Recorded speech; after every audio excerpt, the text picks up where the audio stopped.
Good morning, afternoon, or evening. My name is Jackie Gordon, and the topic of my surveillance presentation is colorectal cancer.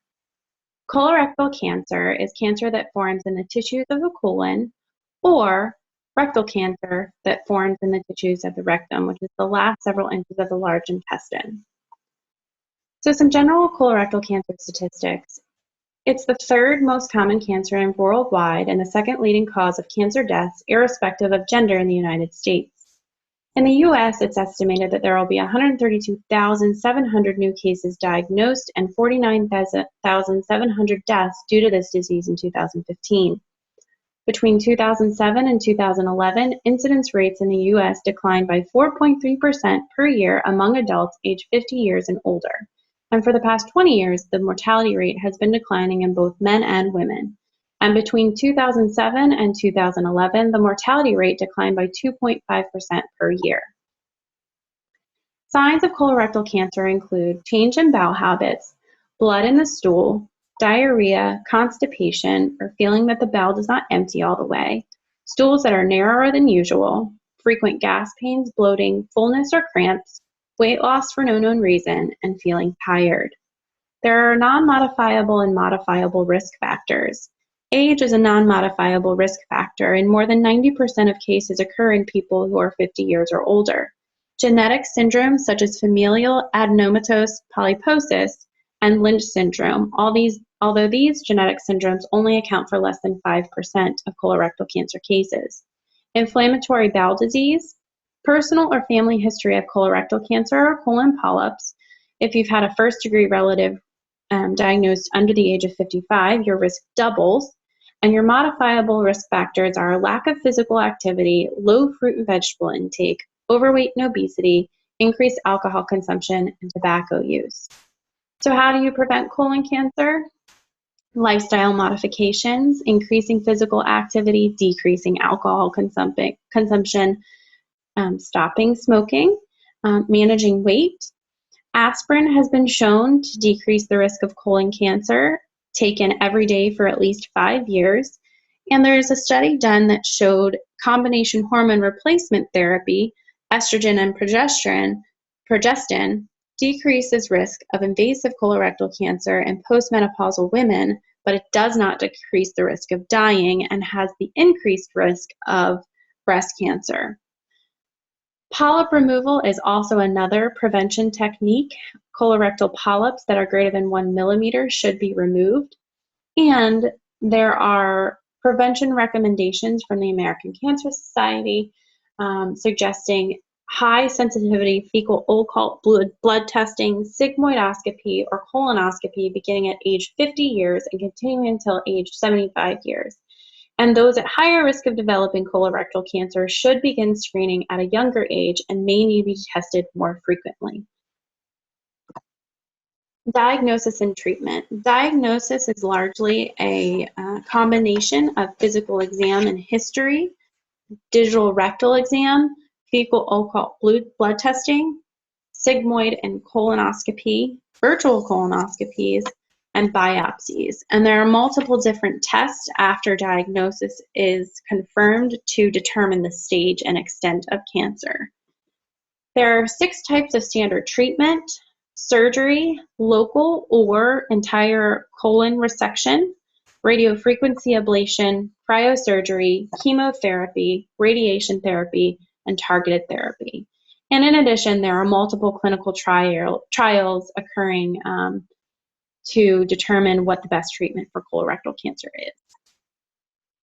So the data source that I'm going to use to answer my surveillance question is available on the CDC Wonder site and the United States Cancer Statistics, which are the official federal statistics for cancer. The data is provided by the CDC's National Program of Cancer Registries and the National Cancer Institute Surveillance, Epidemiology, and End Results Program. And these data are provided from years 1999 to 2011. The NPCR, in 1992, Congress established a national program of cancer registries by enacting the Cancer Registries Amendment Act, later incorporated into the Public Health Service Act.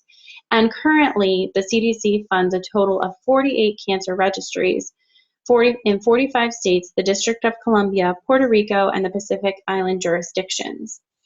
The SEER program, in 1972, Congress passed a National Cancer Act, which mandated the collection and analysis and dissemination of data useful for prevention, diagnosis, and treatment of cancer.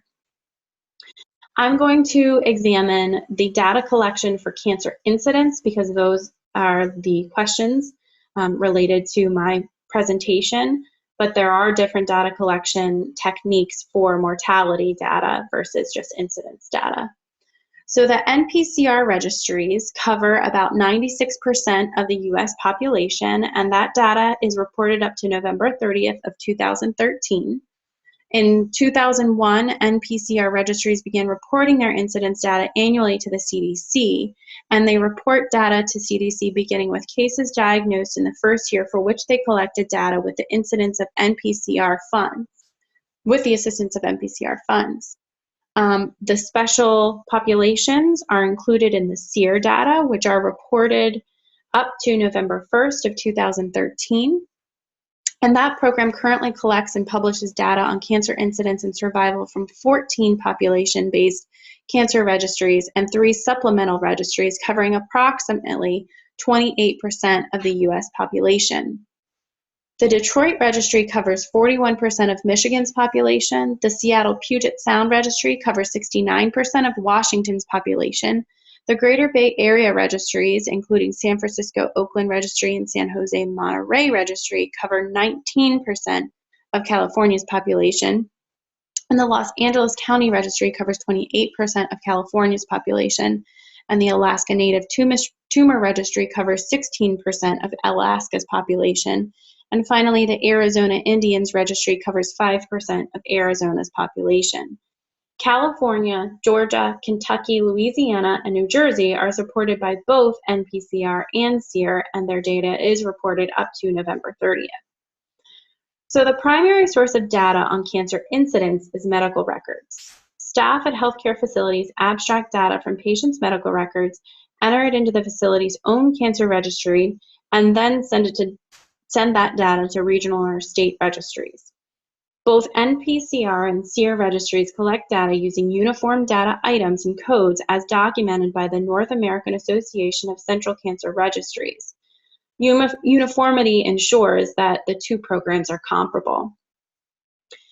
The cancer registries consider reportable incident cases with a behavior code of 2 in situ non-invasive or 3 invasive primary site only in the ICD-03, with the exception of in situ cancer of the cervix, basal and squamous cell carcinomas of the skin. However, my topic is colorectal cancer, so that is not going to affect my data. So the completeness of the data. The United States cancer statistics are extremely complete and have high quality metrics to go along with our data collection. Case ascertainment is 90% or more complete. The registry data include at least 90% of the expected unduplicated cases, where the expected cases are estimated by the methods developed by the NAACCR. Because some cancer patients receive diagnostic or treatment services at more than one reporting facility, cancer registries perform a procedure known as unduplication to ensure that each case is counted only once.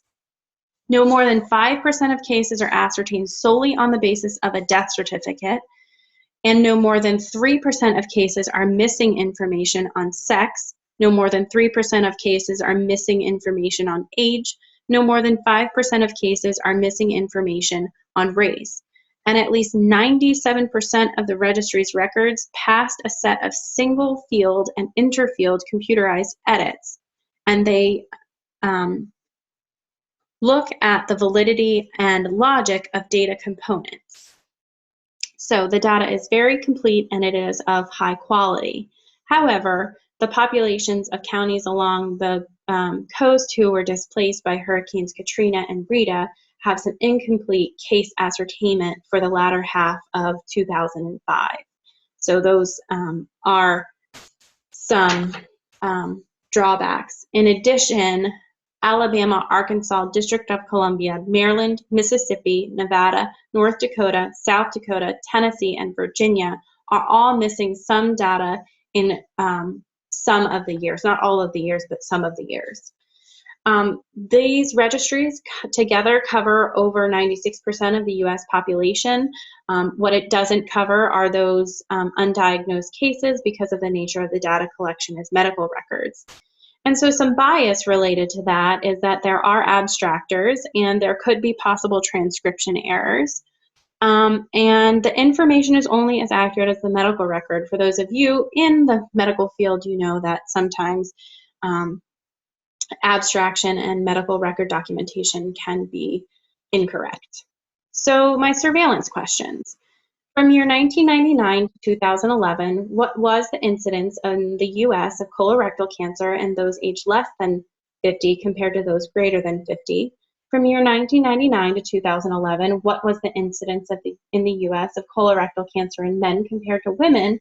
And from the year 1999 to 2011, was the incidence of colorectal cancer greater in one region of the US than another? So in terms of age, the colorectal cancer age-adjusted rate per 100,000 in those less than 50 years was 6.6, and in those greater than 50 years was 159. As you can see, the confidence intervals are both very narrow, meaning that the data is valid. And so then I further asked the question, what is the rate ratio of those older than 50 compared to those less than 50? And I found that those over the age of 50 are 24.09 times more likely to be diagnosed with colorectal cancer than those under the age of 50. And here's just a colorectal count by age group. Here's where 50 starts, and you can see that it increases. The second question, the incidence in men versus women, the age-adjusted colorectal cancer rate per 100,000 in women is 42.2 compared to 56.9 for men. And again, the confidence intervals are very narrow. And then I further asked the question, what is the rate ratio of men compared to women? And men are 1.35 times more likely to be diagnosed with colorectal cancer than women. So not very much more likely, but just slightly more likely to be diagnosed. And you can see here females and males. And finally, does the colorectal cancer incidence differ by region? And it does. And the northeastern region of the United States, as depicted by this map in the dark red here, shows that the colorectal cancer incidence is greater in that region of the United States. So some limitations to these questions. Missing data does exist, and so possible incidence rates could be higher. The data is missing from a multitude of states during different time periods, as mentioned previously. Undiagnosed cases are not shown, so if somebody had cancer and didn't seek medical attention and it wasn't coded, then it wasn't included in this data. And then again, the skewed population data related to Hurricanes Katrina and Rita skew the total population data, which is taken into account when determining incidences.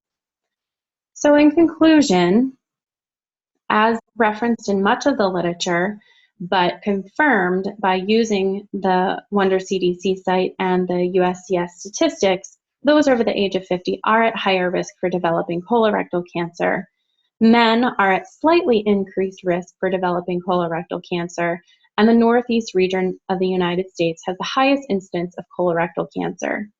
So the next steps are that prevention strategies should remain aimed at those higher than 50.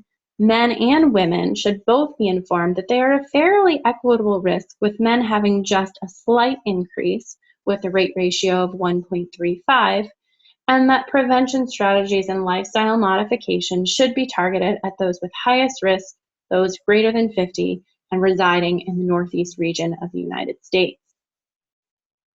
There are my references.